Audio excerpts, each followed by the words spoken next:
She left the altar to powder her face and never came back. The rain had stopped just minutes before the ceremony began, leaving the air in the small Enugu village of Umuaif heavy with the smell of wet earth. A white marquee tent stood proudly in the churchyard, its satin drapes fluttering in the breeze. Laughter and talking spilled out from the decorated interior, women in headwraps of emerald and gold, men in neatly pressed agbadas, the choir's soft hymn playing under the chatter. It should have been the happiest day of Kayameka Nwodo's life. She was 26, the daughter of a well-known palm oil merchant, and her groom, Obiora Okafor, was a rising civil engineer in Enugu town. Their love story was the stuff of church gossip, a meet-cute at a youth fellowship service, late-night phone calls, and promises whispered under mango trees. But the happiness in the air felt thin. Inside the church, the air was warm and perfumed with a mixture of incense and hibiscus. The bride walked slowly down the aisle, her lace gown sweeping the red carpet. Her veil was thin enough to let the sunlight catch her cheekbones. She smiled at Obiora, a small, almost private smile, but the groom noticed her fingers were cold when he took her hand. "Are you all right?" he whispered. She gave the faintest nod. The vows began. The congregation murmured approvingly, fans swaying in slow rhythm. But halfway through the readings, Kayameka leaned close to her maid of honor, Ngozi, and whispered something. Ngozi's brows knitted for a moment, but she nodded. Kayameka turned to the officiating priest. "Please, Father," she said quietly. "I need a moment to freshen up." The priest hesitated, but allowed it. Everyone assumed the bride just needed a moment to powder her face. She handed her bouquet to Ngozi and stepped out through the side door of the church. She never came back. At first, no one panicked. The choir sang another hymn, the priest shuffled his notes. The groom smiled awkwardly at the guests, trying to mask his unease. But 10 minutes passed. Ngozi excused herself to check on her friend. She returned pale, shaking her head. "She's not in the restroom," she whispered to Obiora. "She's not anywhere." The wedding guests began murmuring. Some craned their necks to look toward the side door. Others whispered theories, maybe she got cold feet, maybe she fainted somewhere in the back. Obiora felt his chest tighten. "Search the compound," he ordered 2 of his friends. "Now." They returned with nothing. The rain returned in a soft drizzle, tapping against the tin roof. Kayameka's parents, seated in the front row, looked bewildered. Her mother's hands clutched the edge of her wrapper so tightly her knuckles whitened. Then, someone shouted from the churchyard. "There's blood by the side gate." Gasps erupted. Guests began rushing outside, nearly toppling the flower arrangements. The small crowd gathered at the side gate saw it, a dark smear of blood on the concrete, a few drops trailing toward the back road that led to the main village. Her shoes lay discarded a few feet away. The police were called before the cake had even been cut. An inspector from Enugu Central arrived within the hour, taking statements, photographing the scene, and asking everyone the same question. "When was the last time you saw the bride?" By sunset, the wedding marquee was empty, the tables untouched. The village street lights flickered to life. Obiora sat alone under the awning, the rain dripping steadily from the edges of the roof, his head in his hands. Somewhere out there, Kayameka had vanished, and nobody knew if she had left by choice or been taken. That was the day the wedding in Umuaif stopped breathing. The day the bride walked out the side door, and into the shadows. The church bell rang again, but this time, it wasn't for celebration. The murmur of the congregation had grown into restless whispers. Inspector Chinedu Okafor arrived at St. Augustine's Cathedral, his white shirt clinging to his back in the humid Enugu heat. A man who had solved robberies, kidnappings, and murders, but never a wedding day disappearance. The groom, Chuka Nwosu, was pacing at the altar, his agbada now crumpled from frantic movement. His friends were at the entrance, scanning the street like hawks. "Inspector, she just went to touch up her makeup," Chuka's voice cracked, "and she never came back." Chinedu nodded, taking mental notes. "And who saw her last?" A bridesmaid stepped forward, Ngozi, the maid of honor. Her voice trembled. We were in the restroom together. She told me she needed a moment alone. I went back to the hall, Then what? The inspector asked.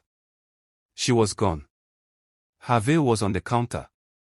The inspector's instincts fled.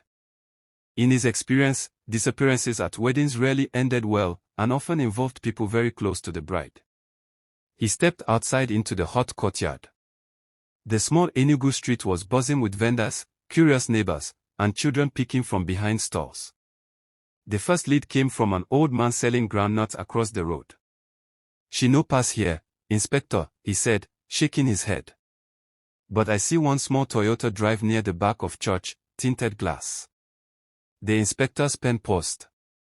"License plate." The man squinted. "Enugu, but I no remember the number."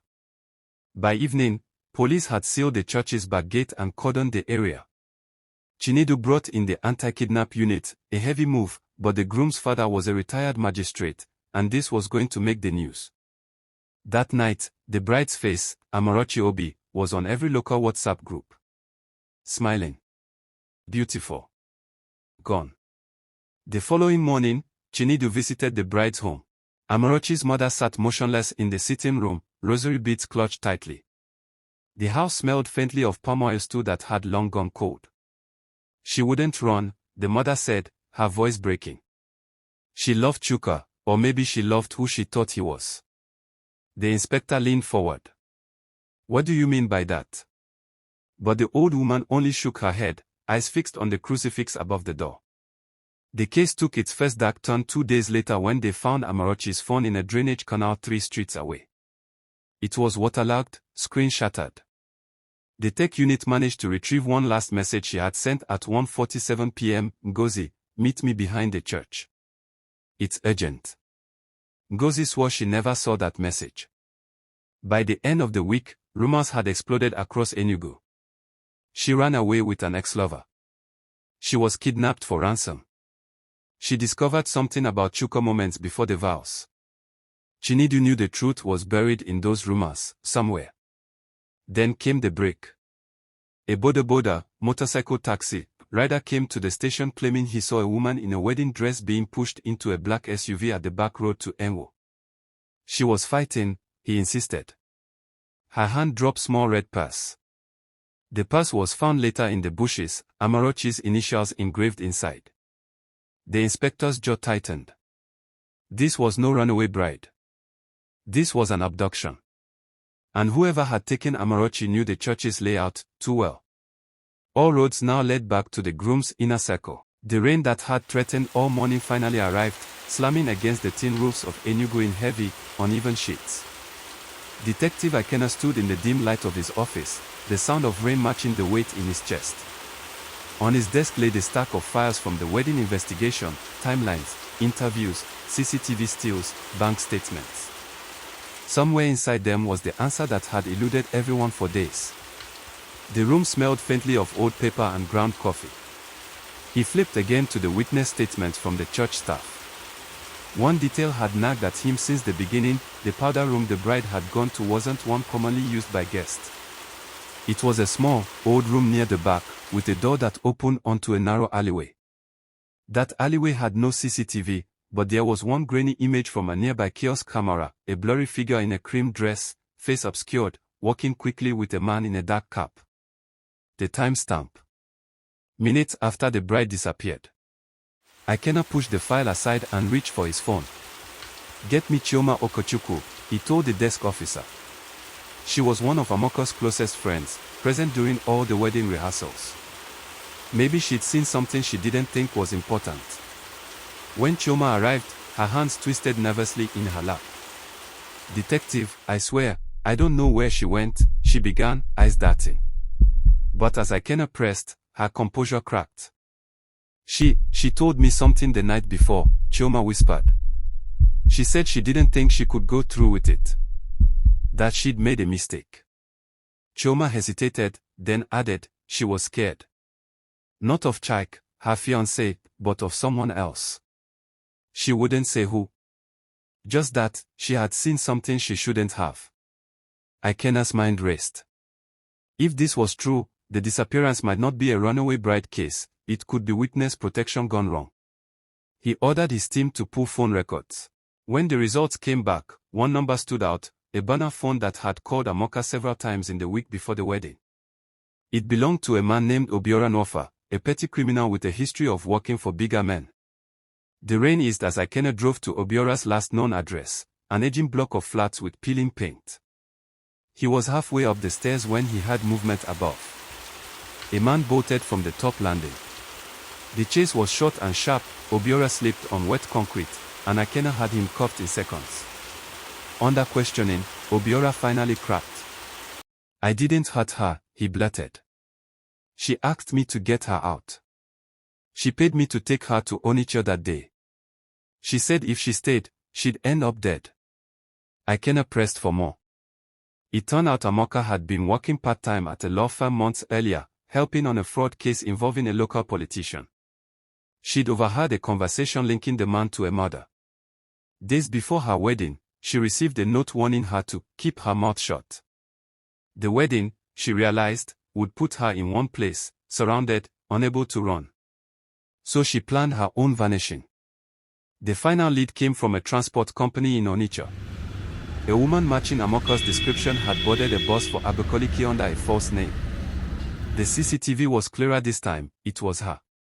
Alive. Determined. Weeks later, Akena received a small envelope at the station. Inside was a single photograph, Amoka, smiling faintly in what looked like a quiet rural town, and a note, "Thank you for not stopping me." No return address. No way to trace it without exposing her again. The official file listed her as missing, presumed voluntary. The family was told the truth in private, but the public never learned. The mystery of the bride who left the altar and never returned would become the stuff of Enugu whispers, retold at markets, in barber shops, and under palm trees for years. And so, she became a ghost not in death, but in choice, a woman who had walked away from the life she was expected to live, leaving only questions behind. Like and subscribe for more amazing African folktale and true crime.